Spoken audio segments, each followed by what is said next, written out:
Yo, what's good, y'all? You Dub back here again here in 2020. The tail end of May is approaching. Still got a little bit of shower head. Y'all know how that goes if any of y'all have hair and whatnot.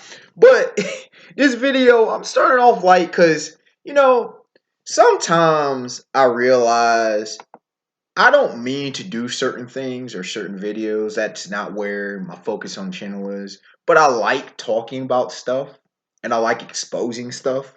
I like telling the truth, bringing logic, reason, facts, and evidence, bringing the facts and evidence, hard hitting. And a lot of subs like it and respect it. Much respect to those who watch because I know I can be lengthy and long. But sometimes more needs to be said because a lot of people are saying a lot of things out here.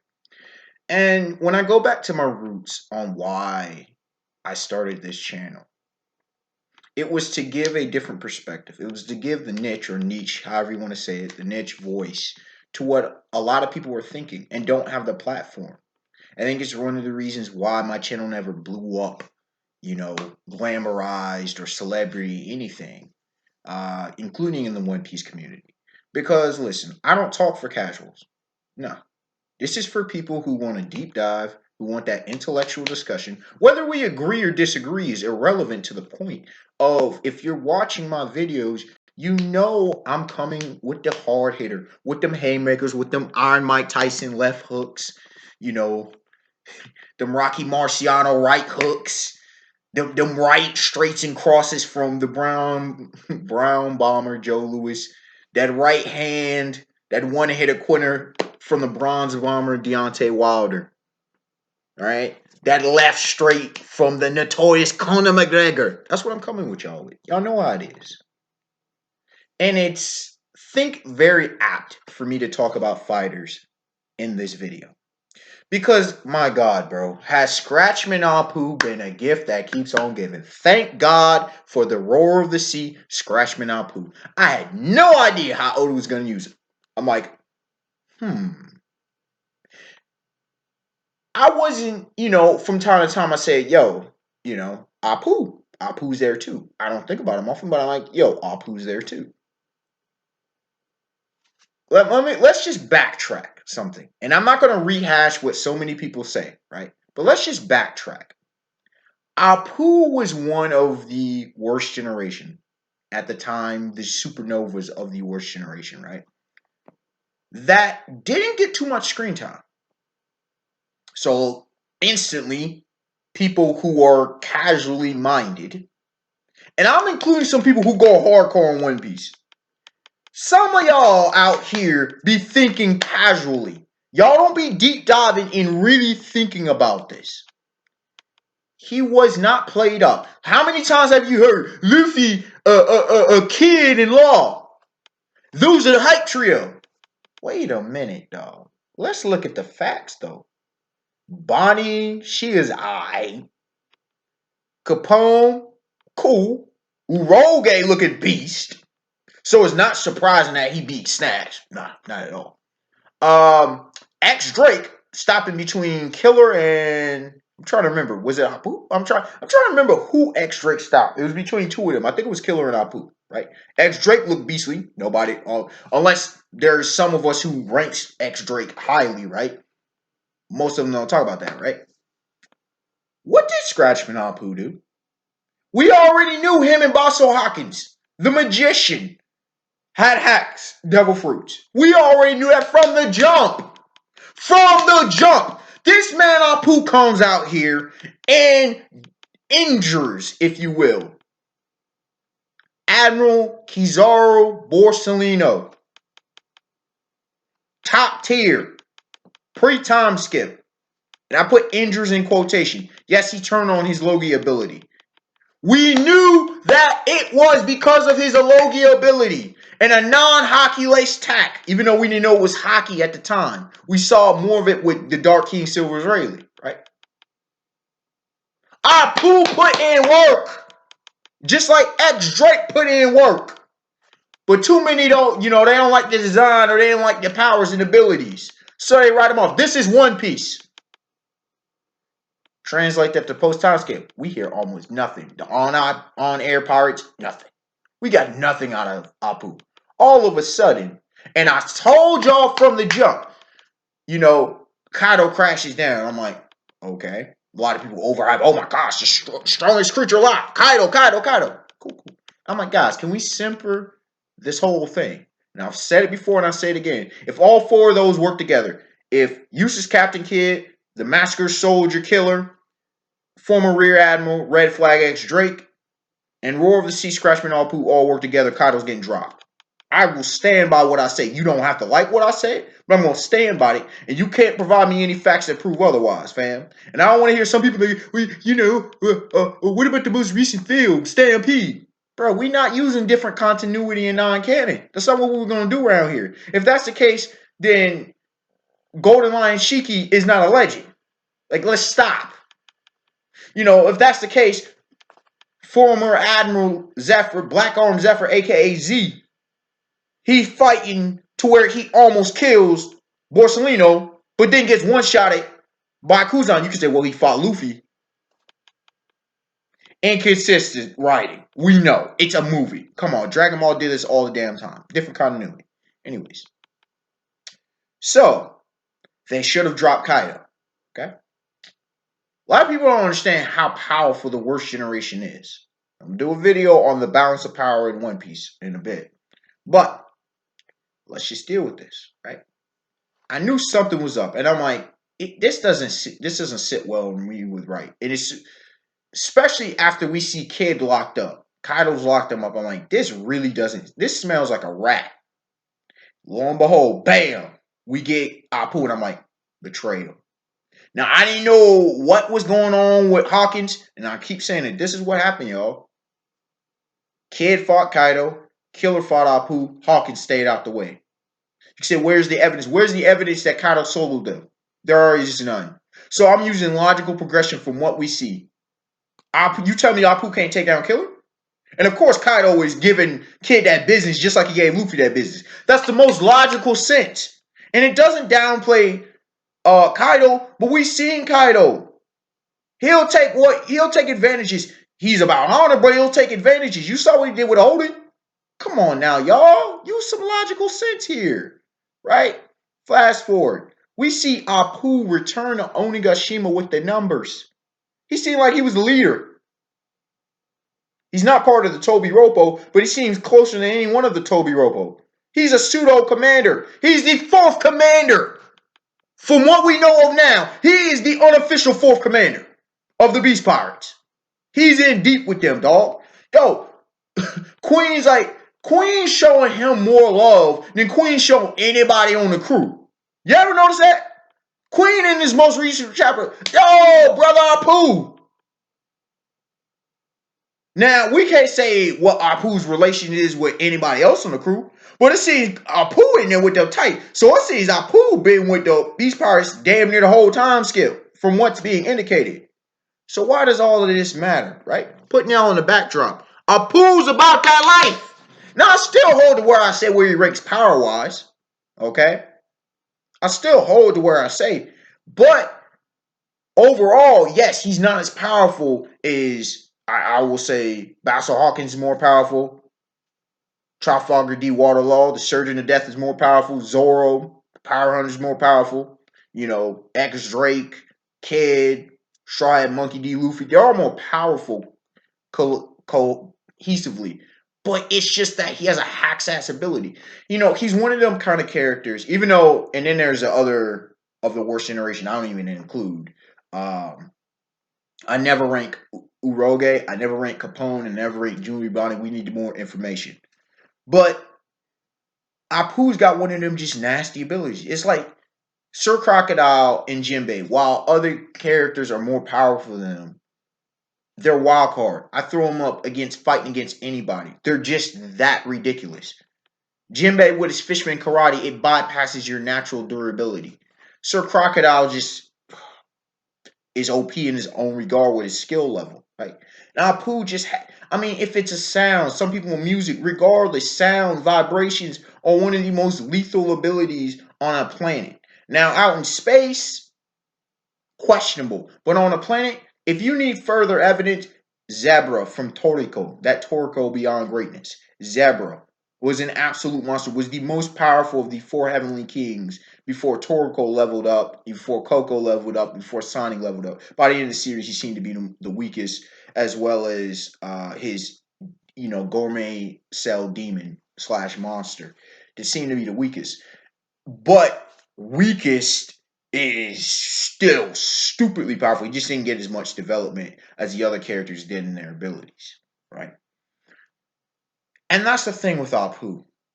Dog, some of these people in this community frustrate me. A lot of folks, I keep saying, do not know how to throw hands. A lot of people don't understand how powers and abilities work with matchup. Folks say they love Hunter x Hunter, right? Still say, JoJo's and Bungo Stray Dogs even greater and superior when it comes to strategy. But folks say they love strategy, but then Apoo exposes y'all bullshit. Apoo is what we deem a strategic battle. Guys like Joe Boy seem to love it. Why? Because it brings complexity to fights. It means you can't just bang bang punch somebody. Right? It's like hitting Dragon Ball Super. Brings complexity to the story. It's not just, yes, you need a prerequisite level of power, but when you got someone like Apoo, you gotta watch a six. You gotta watch your back. Right? Someone like Apoo is who you want as an ally and who the fuck you don't want as a foe. Because once again, you can say he's a glass cannon. You can say he's not the most powerful dude. Doesn't have to be. He's like a dude like Usopp. When they on that kind of level, Apoo is Usopp more upgraded. Okay? That's what he is right now. He's Usopp more upgraded. And I don't mean from the sniping, I mean from a power standpoint. Apoo shows you what a guy like Usopp can be by the end of the series. Before we get to Von Auger, before we get to Yasop, hell, Capone did his thing with his sniping abilities. Regardless, Apoo is that dude. He's like, okay, if you're a fan of boxing, right? Apoo's like a Prince Nassim, all right? Crazy unorthodox movements and can catch you off guard because you don't anticipate it. You need a special game plan, you need to be a special type of fighter to be able to deal with it. A great example from MMA, you could take your pick between Tony Ferguson or Anderson Spider Silva. Just unique, unorthodox brothers who just come with a special skill set and toolbox, right? From Hajime no Ippo, think of Wally, my dog Wally, who just could just do so much. Fighters like that are some of the most frustrating, some of the special cases. Not got the most power. They're not knockout artists, right? They're not the most technical fighters, but their unorthodox, unpredictable nature throws everything off. You look at Luffy. Luffy was not using Future Sight. I don't care. This is the second time where we've seen Luffy not use Future Sight in the series. Now, or as far as in his arc, excuse me. Straight up. We know he wasn't using it. How do we know he wasn't using it? Right. Now, there's been a lot of debate about this. I'm on the camp that he didn't use it. Some can say, well, he saw what was coming. First of all, understand what Luffy's future sight is. Pharaoh Space and others have done a phenomenal job. KOL's touched on this. I think Sawyer's touched on this. When it comes to Luffy's future sight, it's more on anticipation of intent. Okay? It's more of a feeling. When it comes to Katakuri, he was seeing it like a video. Now, if you understand more of their personalities, Katakuri's more of a technical fighter, a David Eagle, if you know Hajime no Ippo. Luffy's more of a feelings type brother, right?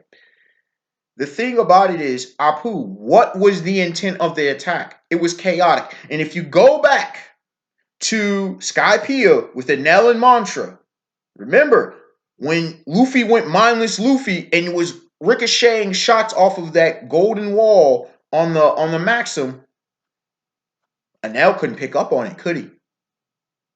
Exactly. Katakuri, when he was flustered, couldn't deal with Bound Man, could he? Exactly. Twice in this arc, we've seen Luffy be flustered. We saw it against Kaido because he was upset about what happened to his crew.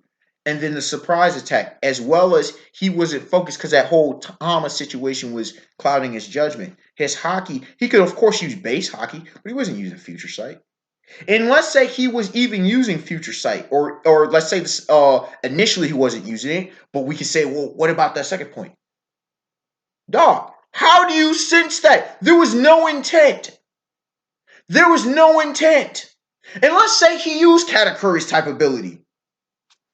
How do you defend against blown up on the inside? Well, what about Armament Haki? First of all, we know that Luffy doesn't have the most powerful, most potent Armament Haki. Secondly, it's potent, but it's not the most potent. Secondly, when have we known Haki to prevent Devil Fruit usage? It's never been showcased. In fact, it's the exact opposite. As well as, how do you block out sound waves? Wait. Remember y'all talk about counter shocker and gamma knifeful. Y'all hype that up without law. Apoo just did a kind of thing, but I would consider better. I would consider it would be a better technique. And I can get into the differences between the techniques. Apoo did it casually.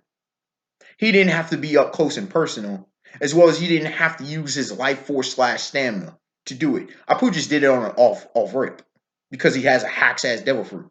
One of the most hacks abilities we've seen thus far in the entirety of the series. Apoo presents what fighters love, some fear, some hate, some are in awe of, and some want to stay away from. Unpredictability, unorthodox, unconventional, dangerous. Understand what those three things indicate and why they're dangerous. Unpredictability. You never know what's coming. Zoro and Luffy are combat vets by this point. Both of them were caught off guard. You say it shouldn't have happened. That shows you that level of danger. The unconscious with it, it starts affecting the subconscious. When somebody's doing things and you can't read, it messes with you psychologically. And that's the biggest edge. The mind, anywhere from 90 to 95%, depending on who you ask, of how much is in the mental. When it comes to a fight, if all things being equal, it's not the physical, it's the mental. Okay? If you can break a man's will, Haki, rotated, right? If you can break a man's concentration, observation Haki, okay? That stuff matters. When it comes to, the unpredictability, when it comes to the unorthodox, right? If somebody hits you, it's why southpaws are so dangerous in boxing for someone who's never dealt with it, okay? If you've never dealt with a southpaw and you've only faced orthodox fighters, you can say, well, it's just a flip, it's just a mirror. No, they move differently. They hit you at different angles that you don't anticipate. Because a lot of what happens in fighting and whatnot, it comes from the matter of anticipation. If you're a basketball player, you know how this works. If you're a baseball player, you know how this works. If you're a football player, you anticipate movement, you anticipate when the ball gets there, you anticipate how people are going to react. And when they don't do you, it discombobulates. Right? And unconventional. When someone hits you with non-textbook and you're a mechanical type thinker, even if you're a thinker on the fly like Luffy, you still have to have an adjustment period. Okay? Unconventional like Lord Cracker, you saw how long it took Luffy to figure out how to beat that man. When you bring something unconventional to the textbook, Katakuri, you saw how long it took Luffy to beat that man. Now you can say, well, aren't all devil fruits? Yeah, they add some levels of unconventional nature. Some are more basic than others, though. Most of them are more basic than others. Logias are pretty damn basic, bro. Like, let's call it. People call it Zoans basic. Logias are basic, dude. Now they have some OP ass abilities, but they're basic. Some of these paramecia abilities are just like, what the hell? Apoo's being one of them. People are complaining about the power scaling. Y'all had whack ass power scaling to begin with. And just because someone damages Luffy and Zoro, that shouldn't mean that they're, oh my god, this on this. No. If Apoo can't damage Luffy and Zoro, he's trash, bro. Not that he's actually trash, but compared to the worst generation, he shouldn't be on there. Every single one of them should be able to put in some kind of work on Luffy and Zoro. Every single one of them should at least get push a commander slightly, at bare minimum, slightly. I'm not saying all of them are beating commanders. I'm just saying they should be able to at least give some kind of struggle. Now, you question that because you saw Law, win against Joker, but then again, you can say matchups and fights. It is what it is there. You know, it is what it is there. Maybe not all the worst generation. Maybe we got to reevaluate. But again, we're going based on little bits of evidence. Maybe by the end of the arc, I put Apoo higher. And that's a reasonable thing. I think it's very reasonable. I'm willing to adjust mine. Maybe Apoo's really about that life, bro. We'll see. We'll see. A lot of people think he's gonna fight Kid. It's been built up. I don't know if that's directly gonna happen. Maybe Queen jumps in. Who knows? Right. I've said Queen fight. Who the hell did I say Queen fights? I said Kid fight King. I think I said something like Asher Doji or something. But if Kid fought Queen, I'm not opposed to that by any means. Considering the whole thing with Udon and everything, Kid fighting Queen, nah, I'd pay to see that. We don't know what's going to happen with the Toby Robo, but most likely this whole thing's going to get broken up. But, these are my thoughts on the matter. I don't want to extend this video any longer.